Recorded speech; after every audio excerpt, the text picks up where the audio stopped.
Well, I don't know about you guys, but that was powerful. We're going to start a conversation on how to achieve greatness, and that's a great title. I mean, that's a great way to start things out. How to achieve greatness. That's something that we all want to do.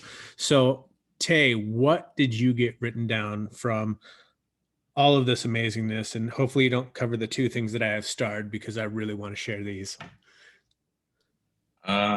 Man, I probably got everything you got, so I'm gonna try to be sure. I think it was so good, and I think it was so good on so many levels because it wasn't just one dimensional. Like she literally took us on the path that literally kind of gave you like whichever direction that you want to go with your life. Like you could have picked out a piece of nugget from there and literally built something on that. So it was just so good. And I think what really stuck out to me is Ed. I've heard Ed say it like he lives by it. Life's happening for you, not to you. And I love that. And one thing I've come to believe is life doesn't batter you because you're weak. It batters you because you're strong. Like the struggles you go through, the things that make you uncomfortable, the pain that we sometimes faces, all it does is help you to realize your power. All it does is to help you realize how much faith that you really have and let you really dig deep within that faith. I think it pushes you closer to God because you understand this is something that you can't do on your own, and He helps you to see these things. So I think I love her story on so many levels, and I just love the fact that what I think I love most about it is just her being intentionally about being there alone with herself and listening to the inner voice that's coming from within. And I think many times we can kind of let the voices of the world, let the voices of just our thoughts, the negativity, the doubt, the things that's what could go wrong, what's not going to go right, what if I don't do this? And sometimes we just have to literally be still and just listen to that thing that's telling like, do this one next thing. And that's all you have to do. Like take these baby steps and that's going to lead you on a path that's going to take you in the direction that you need to go. So I think I love her story because like she said, listen to your own intuition. And I think many people, it's kind of scary because it forces you to step out in faith. I know for us, we like to know what's next. Me and Carrie, we like to know what's next before we take that next step. And one thing about God is He makes us really uncomfortable. Like He literally, like with our twin babies, like we had the impression that we were supposed to move, and we was like, no, we're comfortable. Like God, we're good. Holler at us next year. And next thing you know, like my wife found out we was pregnant, not with one baby, but with two babies, and that was God way of letting us know, like, hey, you have to move. You don't have enough room here. I gave you directions, specific directions that you two had a conversation about, and now, and the babies are a blessing, but at the same time, like we had outgrown where we are now. And I think many times when you get comfortable and you start to stretch, like you don't want to go to that next level because you don't know what comes next. But you have to understand, like as you stretch, He's already made room for you. You just have to step into that room, step into that new capacity, knowing that He's already provided. So I think many times we just have to understand, like sometimes dead ends aren't dead ends. They're just signs that you're meant to travel a different path.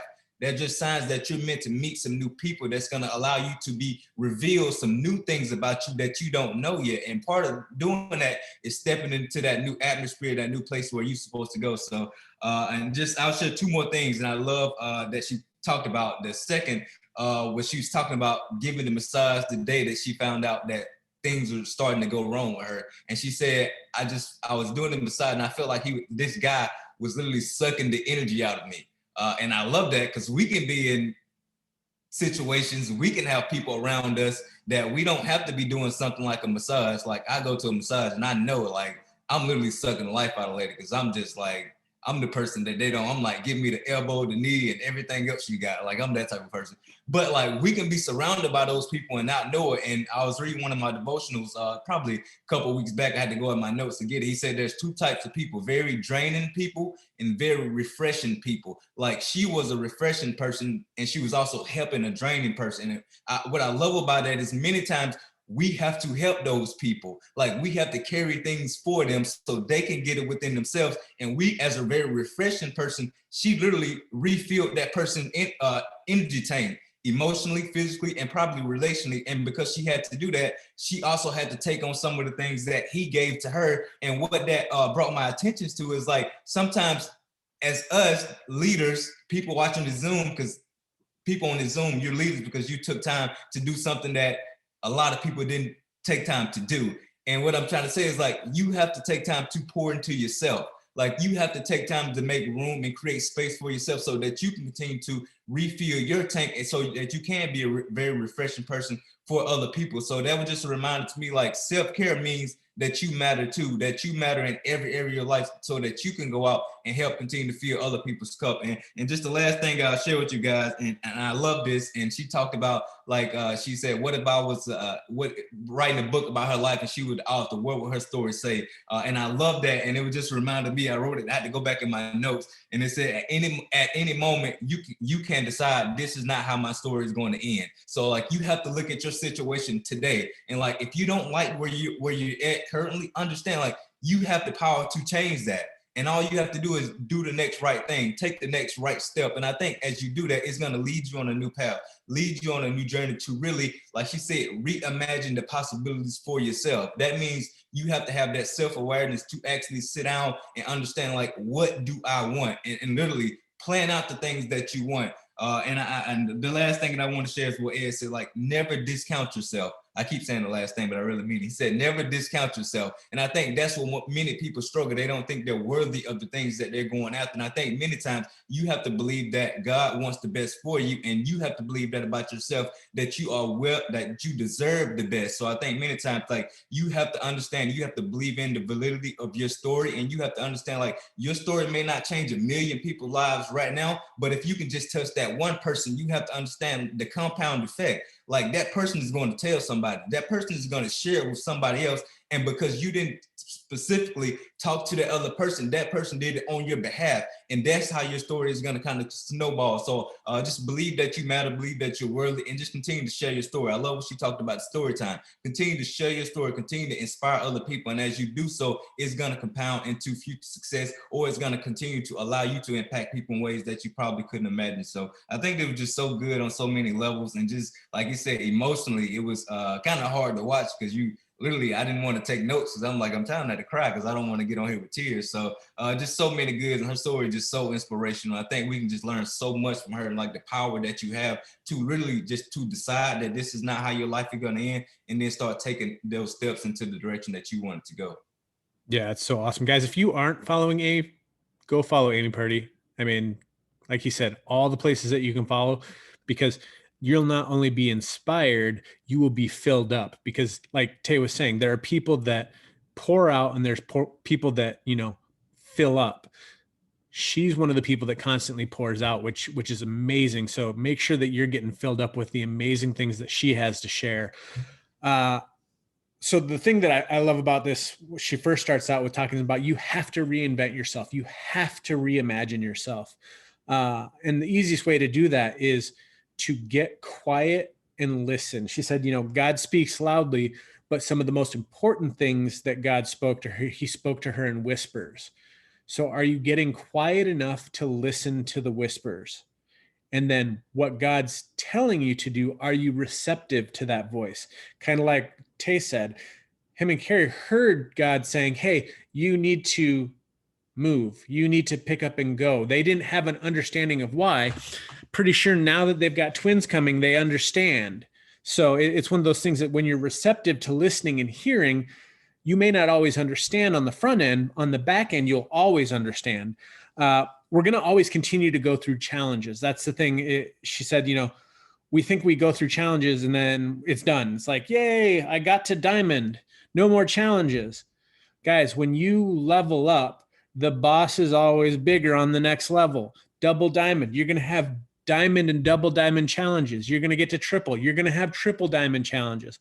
What we know about this business is the larger you get, the more challenges you have. Why? Because it involves people. So the more people you have, the more challenges you're going to have. But the great thing is you will learn. And that was the great thing that Ed Mylett was saying, is the things that he learned in like stage 1 and stage 2 helped him to have the knowledge and the ability and the wisdom to go through stages 3 and 4. So the longer we live, the more we'll have challenges. It's unavoidable. But the more you have the opportunity to live, you can't continue to grow on old stories.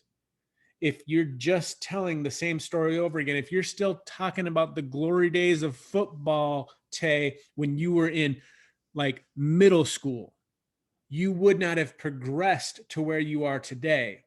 You had a very successful career, and you've been able to use that career to leverage you to where you are now. But guys, Tay's not just sitting on what he did on the football field. He's actually now talking about the things that he's doing daily in his life, the devotional, the growth, the coaching people, the things that he's doing now.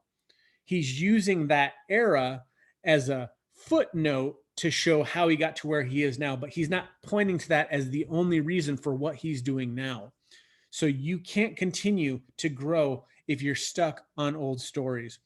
And I love this statement. And it's something that I'll probably post out later. Is we want to help you live your possibilities.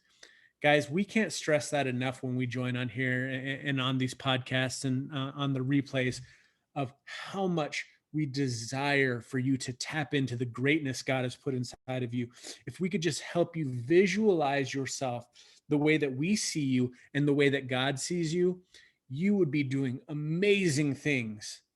We know you're capable of so much. We see it in you. We just want to reach in and grab it and pull it out of you and show it to you so you can see what you're able to do. What you're seeing for your life, are you visualizing it? Because that's one of the most important things you can do. You know, we talk about dream boards. I talk about licking the leather. You know, we've said that a lot when people are talking about, oh, I want to get a new vehicle. You know, Chad and Jaree just got a new vehicle, and I'm pretty sure for years they were going in and sitting in cars and driving them and talking about them and putting it out there of what they wanted. Same thing with homes. You know, go through and walk through, visit homes that are the next level above where you're at. You need to stretch your vision and visualize in order to have something to grow into. If you're not visualizing and if you're not dreaming and having goals, you're not going to grow into anything.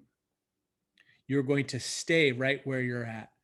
And if you're having a hard time doing that, that's okay. Because guess what? One of the things that they talked about is we are pre-programmed to visualize our fears and worries. That's the way we're designed. Our reticular activating system is designed to look out for the bad things and point them to us to help us avoid them. But the problem is that left unchecked, that continues to be what we look at and all that we look at. So you have to make the mental decision to change that and start focusing on the vision. That's why we talk about doing the dream board. That's why we talk about licking the leather, because we want you to program your brain. Because once you start programming your brain to see the good, now opportunity starts showing up. Are you giving yourself the time to visualize? And again, this is a skill that you can develop. So make sure you're taking time to develop it. I love when they're talking about sharing stories, guys. Share stories about your product and business. Whether it's a success story of somebody that just promoted, whether it's our story from going from bankruptcy to number one in the company, share stories because they connect with people. You know, look at people, what they did prior to It Works, and share that.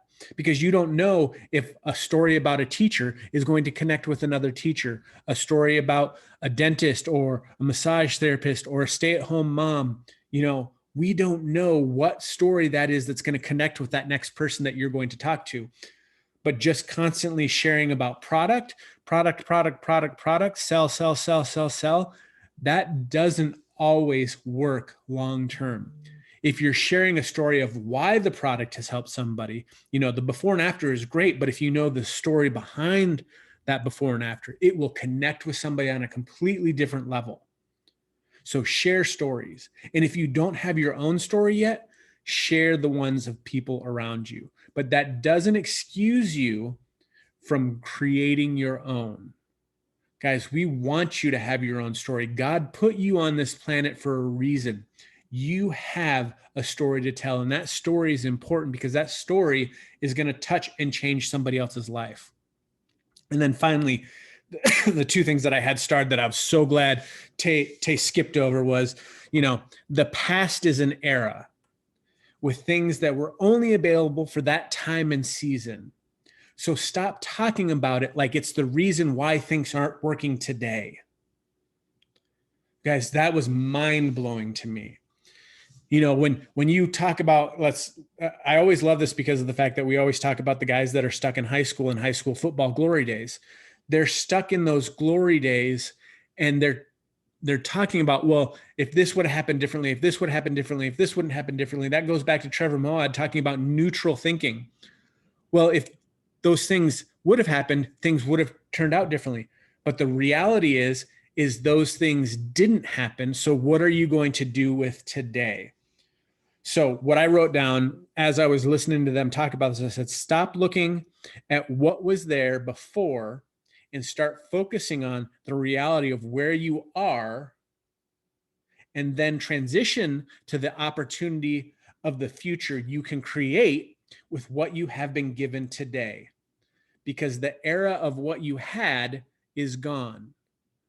The time and tools available that you had at that point in time may no longer work today. I mean, think about it, guys. With this specific business in particular, we used to do events, we used to do expos, we used to do a bunch of in-person things. For the time being, that stuff has gone away. So are you doing and focusing on what you have today to move your business forward today and tomorrow? Now, each time this happens, the tools are available for you to do something currently. Are you using those tools to move your business forward with what you have today instead of focusing on what was previously that you no longer have? That doesn't mean that those things aren't going to come back around. Guys, you know, the country's getting ready to open back up again. We're seeing expos start again. You know, people are more comfortable with in-home parties. Those things are taking off again. But what you can do is accelerate, because now you have the best of both worlds. I mean, think about it. When you were only focused on one avenue and then that avenue was shut down and you started focusing on another avenue and that avenue is working, and then the old avenue comes back up, guess what? You have more available to accomplish what you're trying to do. So guys, look at what you have today. Focus on that. Anticipate on what you're going to have tomorrow and work towards that. And you are going to have an amazing, amazing time. Guys, thanks for coming on. We can't wait to see you here again next time. Go out and make it an amazing week.